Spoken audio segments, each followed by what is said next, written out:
अलैकुम दोस्तों, मैं मोहम्मद इकबाल खालिद एडवोकेट। आज हम उन सैलरी पर्सनस की income tax return for the tax year 2022 पे बात करेंगे जिनकी सैलरी इनकम के साथ साथ उनकी टैक्सेबल रेंटल इनकम है और प्रॉफिट ऑन बैंक डिपॉजिट्स हैं। ये तीन किस्म की इनकम जिनकी है, salary income plus rental income plus profit on bank deposits, वो लोग अपनी इनकम टैक्स रिटर्न कैसे सबमिट करेंगे और उनको कौन कौन से अलाउंसेस अवेलेबल हैं डिडक्शंस के तौर पे जो टैक्सेबल नहीं होंगे। तो इस पे हम डिस्कस करते हैं। सबसे पहले हम देखते हैं कि सैलरी पर्सन कौन होता है। हर वो बंदा जो कि सैलरी ले रहा है, वो अगर उसकी सैलरी इनकम जो है टोटल इनकम का 75% या उससे ज़्यादा है, वो सैलरी इनकम की डेफिनेशन में आएगा और उसको सैलरी के टैक्स रेट लगेंगे। अगर उसकी सैलरी इनकम जो है वो टोटल इनकम का 75% से कम है तो वो सैलरी की इनकम में नहीं आएगा, उसको बिजनेस इंडिविजुअल्स या एओपी के रेट लगेंगे जो टैक्स ईयर 2022 के लिए यहाँ पे मौजूद है कि 4 लाख की इनकम पे कोई टैक्स नहीं है और 4 लाख से 6 लाख तक जो है 5% है और 6 से 12 लाख तक जो है 10% है। इस तरह से आगे टैक्स स्लैब्स और भी मौजूद है। तो वो लोग जिनकी सैलरी इनकम के साथ साथ टैक्सेबल रेंटल इनकम है, उनकी इनकम टैक्स रिटर्न के लिए हमने किया। अब हम देखते हैं कि अगर टैक्स ईयर 2021 तक जो है जो इनकम टैक्स सैलरी की जो इनकम थी वो सेपरेट ब्लॉक ऑफ इनकम के तौर पे मौजूद होती थी और उसको अंडर सेक्शन 155 वाले डिडक्शंस के रेट लगते थे। फिनांस एक्ट 2022 के लिए, फिनांस एक्ट 2021 में टैक्स ईयर 2022 के लिए और इससे ऑनवर्ड के लिए रेंटल इनकम को नॉर्मल इनकम टैक्स रजीम में ले जाया गया और उस पे नॉर्मल टैक्स रजीम के नॉर्मल टैक्स लगेंगे। मतलब ये है कि उसके वो जो पहले सेपरेट ब्लॉक इनकम थे उसकी डेफिनेशन से निकल गए। Under section 15 of income tax ordinance 2001 जो है वो इनकम फ्रॉम प्रॉपर्टी के बारे में डिस्कस करता है कि कौन कौन से रेंट हैं जो कि रेंटल इनकम में आते हैं या प्रॉपर्टी की रेंट की भी डेफिनेशन में आते हैं।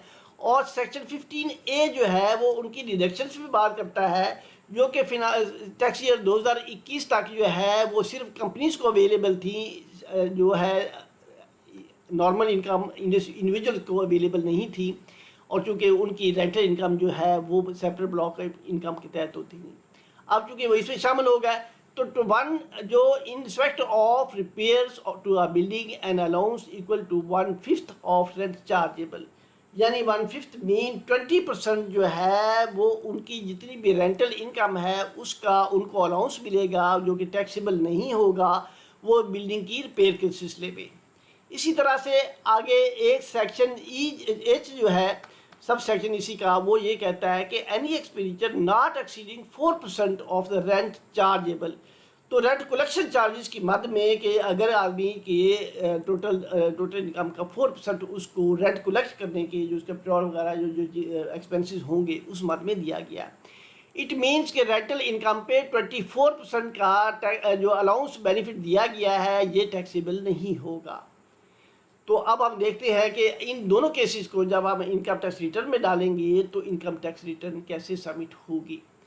हम irs.fbr.gov.pk पे आएंगे। आने के बाद हमने यहाँ पे उसको हमारे सामने ये इंटरफेस खुल जाएगा।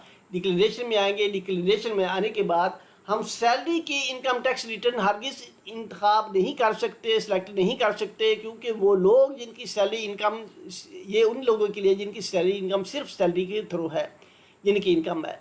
अगर उसमें टैक्सेबल इनकम अगर उनकी प्रॉपर्टी की अगेंस्ट भी है, रेंटल इनकम है, तो वो नॉर्मल टैक्स रजीम में आएंगे, नॉर्मल टैक्स रिटर्न सबमिट करेंगे, क्योंकि उस रिटर्न में उनकी जो है वो शामिल नहीं है।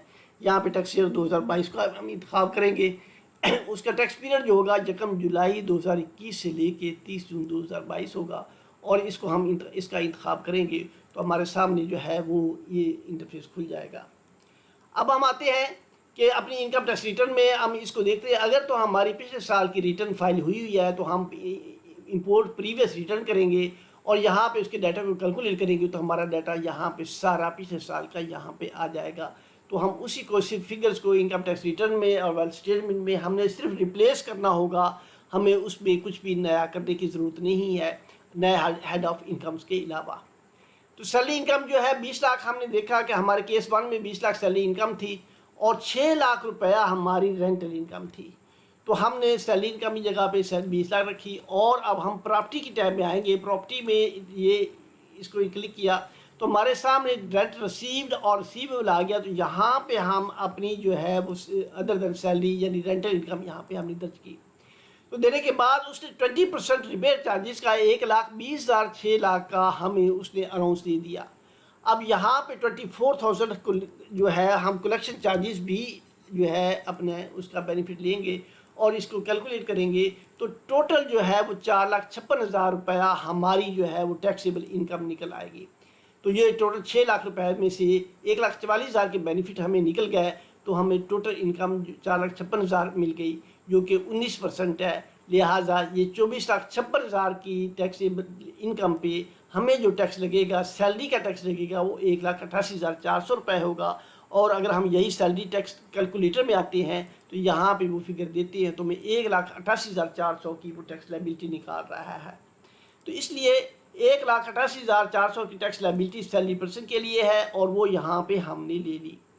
तो अब हम देखते हैं कि दूसरा केस में कि अगर हमारी सैलरी की इनकम लेस देन 75% है, मीन्स के 73% हो गई और जो रेंटल इनकम है वो ज़्यादा है टोटल इनकम का, तो हम 75% से नीचे आ गए तो अब हम सैलरी पर्सन नहीं रहे और हम पे ये बिजनेस इंडिविजुअल्स के रेट या एओपीज़ की टैक्सेबल रेट्स जो हैं वो टैक्स के रेट्स लगेंगे।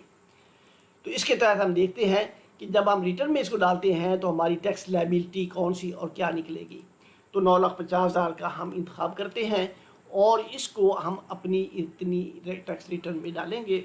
इसको जब इससे रिप्लेस किया, कैलकुलेट किया, तो कैलकुलेट करने के बाद 20% के हिसाब से 2,14,000 रुपया हमारे रिपेयर अलाउंस उसने निकाल दिया।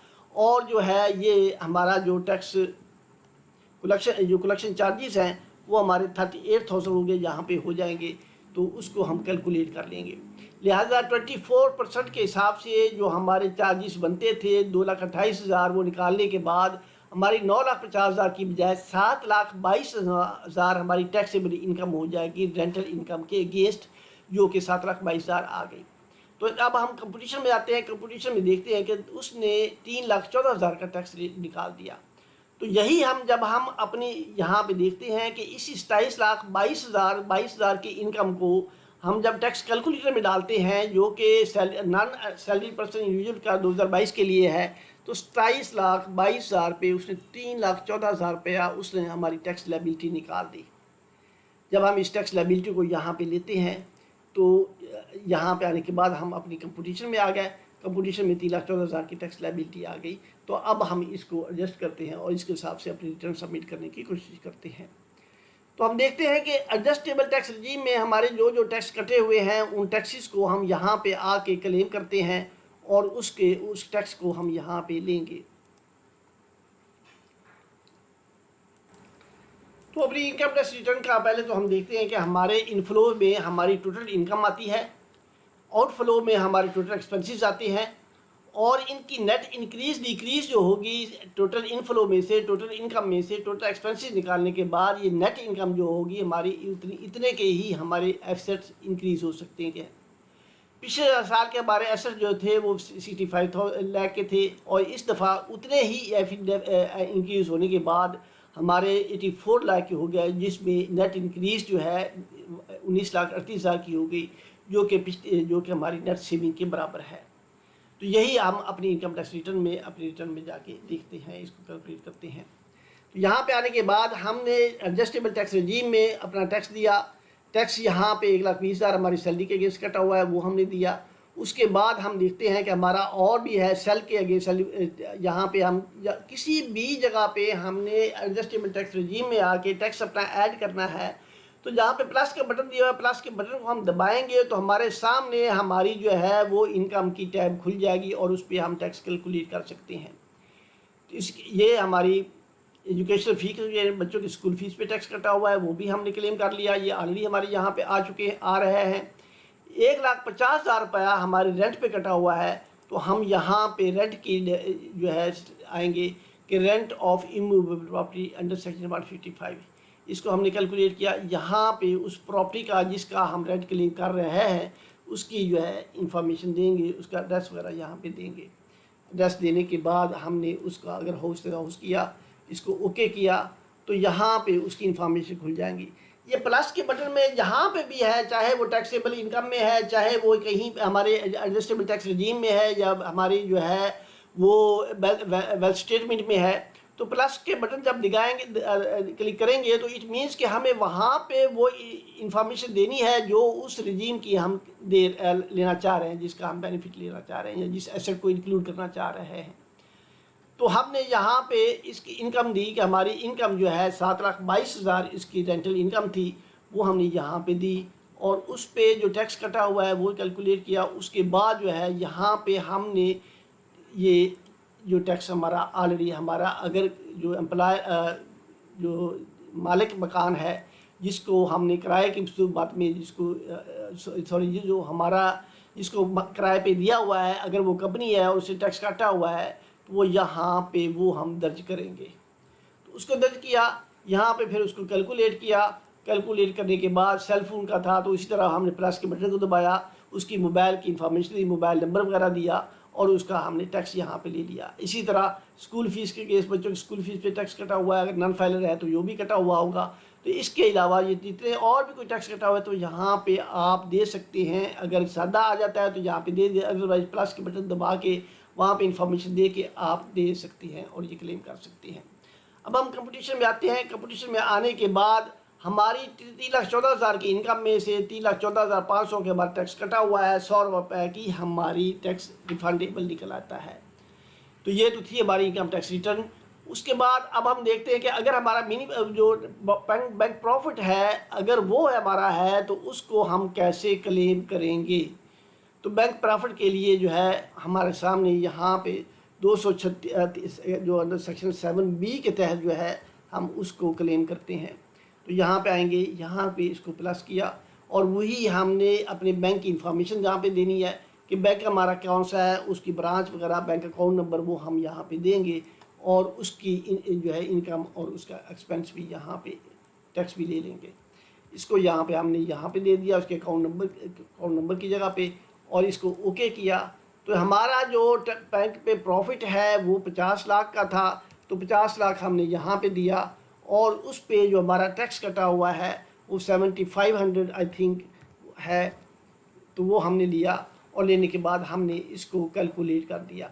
इस तरह हमारी फाइनल टैक्स रजीम की कोई और भी इनकम है, अगर हमारा प्रॉफिट कैपिटल गेन है, हमारी इनकम उसके जो है हमारी 236 के केस हमारी जो प्रॉपर्टी की हमने सेल परचेज़ की तो उसको भी हम इधर ही क्लेम कर सकते हैं। अब हम इस आ जाते हैं कंपटीशन में, और कंपटीशन में हम इसको कैलकुलेट कर देते हैं और सेव कर लेते हैं, तो हमारी इनकम टैक्स रिटर्न जो है पूरी सब बराबर हो जाती है। अब हम चलते हैं बैंक स्टेटमेंट की तरफ। जिसका पहला पार्ट जो है एक्सपेंसेस हैं, तो हमने प्रॉपर जो है अपने एक्सपेंसेस कैलकुलेट करके यहाँ पे ले लिए, और सारे कैलकुलेट करने के बाद यहाँ पे दर्ज करने के बाद हमने कैलकुलेट किया तो हमारे टैक्स सारे के सारे एक्सपेंसेस यहाँ पे आ जाएंगे। हम ऑलरेडी चूँकि अपनी प्रीवियस रिटर्न को इंपोर्ट कर चुके हैं तो पिछले साल का सारा डाटा यहाँ पे मौजूद है। अगर आपकी पहली दफ़ा रिटर्न है तो आप प्लस के बटन को दबाने के बाद अपनी इंफॉर्मेशन देने के बाद उस एसेट की, तो अगर उसके सामने यहाँ पे ज़ीरो आ जाएगा तो उसकी यहाँ पे अमाउंट लिखने के बाद आप वेल्थ स्टेटमेंट अपनी अपडेट कर सकते हैं। तो या अगर प्रॉपर्टी इनकम है तो यहाँ पे दर्ज करेंगे, अगर आपकी रेजिडेंशियल प्रॉपर्टी है या कोई और प्लाट है या कुछ भी है तो यहाँ पे उसको लेंगे। इसके अलावा आपका अगर कैपिटल वगैरह वो आ जाएगा, एनिमल्स वगैरह अगर हैं वो यहाँ पे उसकी अमाउंट आ जाएगी, और इन्वेस्टमेंट इन बैंक अकाउंट्स हो गया या कहीं पे हमने इन्वेस्टमेंट की हुई है तो उसकी यहाँ पे प्लस का बटन देने के बाद हम उसकी बिजनेस उसकी इन्फॉर्मेशन दे देंगे, बैंक अकाउंट या बैंक का नाम भी आ जाएगा। इसी तरह से हमारी कोई मोटर कहीं पे आपने एडवांस दिया हुआ है तो प्लस के बटन को यहाँ पे लगाएंगे, तो जिसको हमने एडवांस दिया हुआ है उसका नाम और उसका अकाउंट उसका जो है ना प्रॉपर उसकी इन्फॉर्मेशन दे देंगे, तो उसके सामने उसकी अमाउंट लिख देंगे। मोटर व्हीकल है तो यहाँ पे हम प्लस के बटन को दबाएंगे तो मोटर व्हीकल किसी उसका रजिस्ट्रेशन नंबर और दूसरी इन्फॉर्मेशन देंगे, तो देने के बाद उसके सामने यहाँ पे उसकी अमाउंट लिख देंगे।